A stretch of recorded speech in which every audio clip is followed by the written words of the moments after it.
Hola, mi nombre es Nayelis Ruiz. Junto con mi equipo hemos analizado el contenido asignado y consultado fuentes confiables para enriquecer nuestra exposición. Dado que el tema es extenso, lo organizamos por partes entre los integrantes. A mí me corresponde hablar sobre el estructuralismo lingüístico y uno de sus conceptos centrales, el signo lingüístico. El estructuralismo lingüístico surge a partir de las ideas del lingüista suizo Ferdinand de Saussure, recopiladas por sus alumnos en la obra Curso de Lingüística General, publicada en 1916. Hasta entonces la lingüística se enfocaba principalmente en el estudio histórico de las lenguas.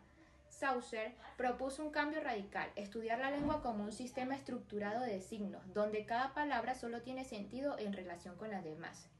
Una de sus grandes aportaciones fue distinguir entre dos formas de analizar la lengua. Sincronía, que estudia cómo funciona la lengua en un momento específico, como si se congelara el tiempo, y diacronía, que analiza su evolución a lo largo del tiempo. Esta diferencia permitió entender mejor la estructura interna del lenguaje, ya que la sincronía muestra cómo se organizan los elementos lingüísticos entre sí en un momento determinado.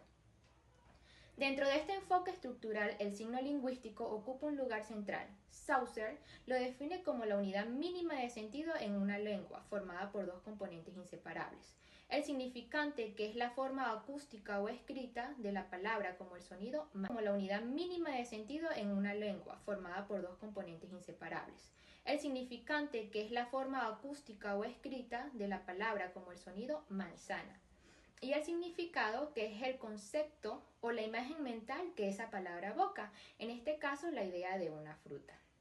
Una característica esencial del signo es que su relación entre significante y significado es arbitraria. No hay un vínculo natural entre el sonido y el objeto al que hace referencia. Por ejemplo, en inglés decimos apple y en francés pomme, lo que demuestra que distintos idiomas usan distintos sonidos para el mismo concepto. Saussure identificó otras tres características fundamentales del signo lingüístico. Linealidad. El significante se desarrolla en el tiempo, es decir, los sonidos de una palabra se pronuncian uno tras otro, no simultáneamente. Doble articulación. El lenguaje está compuesto por unidades con significados llamados monemas, como niñ y os, en niños, y por unidades significados como los fonemas como n, i, o y s. Mutabilidad e inmutabilidad. El signo es inmutable porque los hablantes no pueden cambiar libremente su forma o sentido, pero también es mutable ya que las lenguas combinan con el tiempo. Actualmente este concepto sigue siendo muy útil y lo vemos en la traducción, donde se cambian significantes de una lengua por otro sin alterar los significados, en la publicidad que combina signos verbales y visuales con intención persuasiva, y en la inteligencia artificial, especialmente el procesamiento del lenguaje natural. La enseñanza de idiomas que reconoce cada lengua tiene su propio sistema de signos para representar los mismos conceptos. En conclusión, el estructuralismo lingüístico revolucionó nuestra manera de entender el lenguaje. Al concebirlo como un sistema de signos interrelacionados, permitió analizarlo de manera más científica y estructurada. El signo lingüístico, con sus características y su función dentro del sistema, sigue siendo una herramienta fundamental para los estudios lingüísticos y culturales tecnológicos en la actualidad. Gracias. Hola, mi nombre es Valerie Cordero y en esta exposición les voy a hablar sobre un tema clave en el estructuralismo lingüístico, que es las propiedades del signo lingüístico. Este concepto lo desarrolló Ferdinand de Saussure en su obra Curso de Lingüística General, hecha en 1916, que es básicamente el texto base del estructuralismo moderno. En las propiedades del signo lingüístico vemos la arbitrariedad, que esta es la propiedad más importante. Significa que no hay una relación lógica o natural entre el significante y el significado. Por ejemplo, ¿por qué decimos perro y no wow? O ¿por qué en inglés es dog? Simple, porque es una convención social. Cada comunidad decide cómo nombrar las cosas. Como fuente tenemos a Saussure de 1916, que afirma: el lazo que une significante con el significado es arbitrario. Como por ejemplo, el objeto flor se llama así en español, pero en alemán se dice Blume y en francés fleur. No hay una regla universal para eso. Como segundo lugar vemos la linealidad. el significante se presenta de forma lineal en el tiempo, es decir, se pronuncia una secuencia ordenada. No podemos decir todos los sonidos de una palabra a la vez. Por ejemplo, la palabra luz se dice en orden L-U-Z. Como fuente de la linealidad está Saussure en 1916, que explica que el significante, al ser de naturaleza auditiva, se desarrolla en el tiempo y tiene carácter lineal. Esto es importante porque el orden de los sonidos o palabras puede cambiar el sentido. Como el perro mordió al niño, no es igual que el niño mordió al perro. Como tercer lugar, vemos la mutabilidad o inmutabilidad. Esta propiedad parece contradictoria, pero es muy lógica. Saussure dice que el signo es inmutable porque un hablante no puede cambiarlo solo. Yo no puedo decir que el sol ahora va a significar pescado, nadie me va a entender. Inmutable porque con el tiempo sí cambia, tanto la forma como el significado. Por ejemplo, la palabra celular antes era solo un adjetivo y ahora es un sustantivo que todos usamos para referirnos a un teléfono. Como fuente tenemos a Saussure en 1916, que dice el signo es al mismo tiempo mutable e inmutable. Como cuarto lugar tenemos la convencionalidad, que el signo también es convencional, es decir, aceptado por una comunidad de hablantes.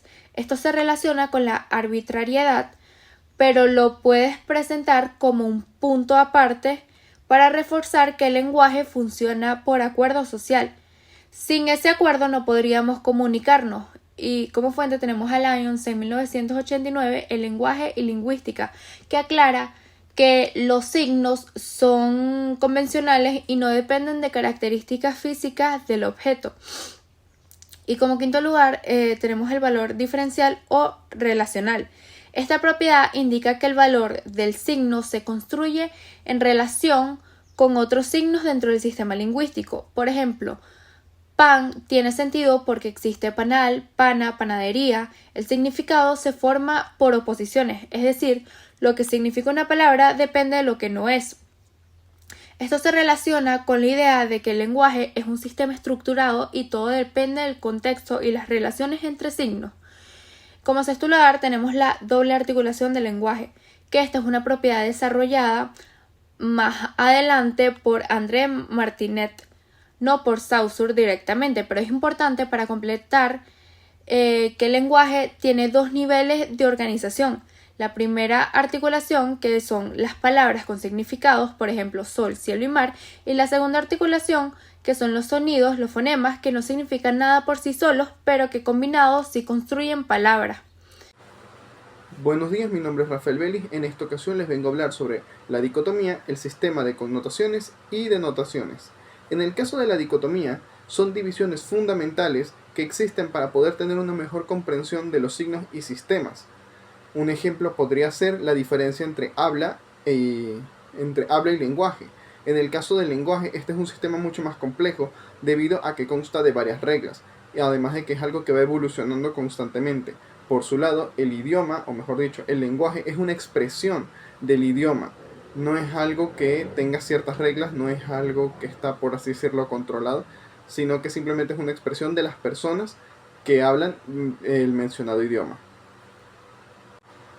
Seguimos con el sistema de denotaciones y connotaciones. Este es un sistema que existe para analizar los signos a un nivel mucho más cultural, emocional e ideológico. En el caso de las denotaciones, esto se refiere al significado principal y más básico de una palabra o de un símbolo para lo que serían los miembros de una comunidad lingüística o de una cultura.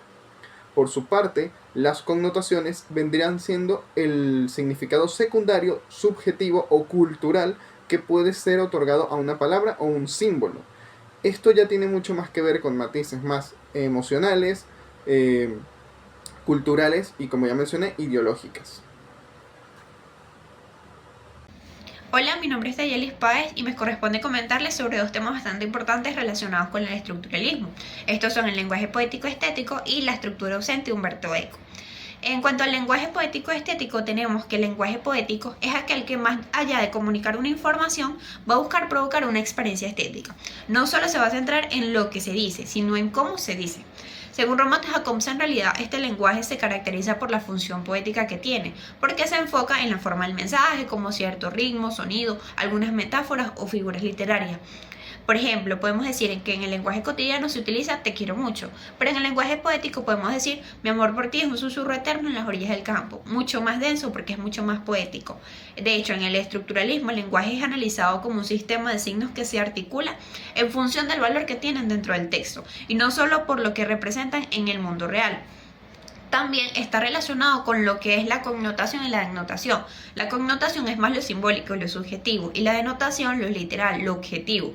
El lenguaje poético y estético van a compartir, de hecho, una estrecha relación. Esto es real, pero presentan ciertas diferencias bastante importantes en cuanto al enfoque que tienen y la función. El lenguaje poético se va a caracterizar por el uso intencional de recursos literarios como metáforas, rimas, imágenes, ritmo, con el fin de embellecer el mensaje y despertar a través de él emociones. Es propio de la poesía, como ya lo había mencionado, pero también puede encontrarse en otros discursos literarios donde se privilegia la forma sobre el contenido informativo. Por su parte, el lenguaje estético es mucho más amplio, ya que se refiere a toda forma de comunicación que busca provocar una experiencia sensorial o artística del receptor. No necesariamente a través de un texto escrito, puede estar en el cine, la pintura, la música, incluso en la publicidad, integrando ciertas palabras, imágenes, sonidos o colores para transmitir belleza o emoción. En este sentido, podemos afirmar que realmente todo lenguaje poético es estético, pero no todo el lenguaje estético es poético, ya que este último es una de las múltiples formas que adopta la expresión artística. En cuanto a la Umberto Eco, resulta bastante importante destacar que él fue un semiólogo, filósofo y novelista italiano. En su obra La estructura ausente de 1968, analiza los límites del estructuralismo. De hecho, reconoce el valor del análisis estructural, por ejemplo, el lenguaje, la cultura o la literatura, pero realmente critica su rigidez. Él cree que las estructuras no siempre están cerradas o completas, porque el lector va a tener un papel bastante importante para darle un sentido al texto, y la interpretación puede ser bastante múltiple o cambiante según el contexto en el que se dé, por lo que propone un modelo un poquito más abierto y dinámico del lenguaje y los signos, donde la estética y el sentido no están dados de antemano, sino que se van construyendo con la experiencia. Como pueden ver en mi organizador visual, estos dos temas están conectados por el lenguaje y la interpretación. Ambos nos van a mostrar cómo el sentido no siempre está en lo que se dice, sino en que realmente está en cómo lo entendemos.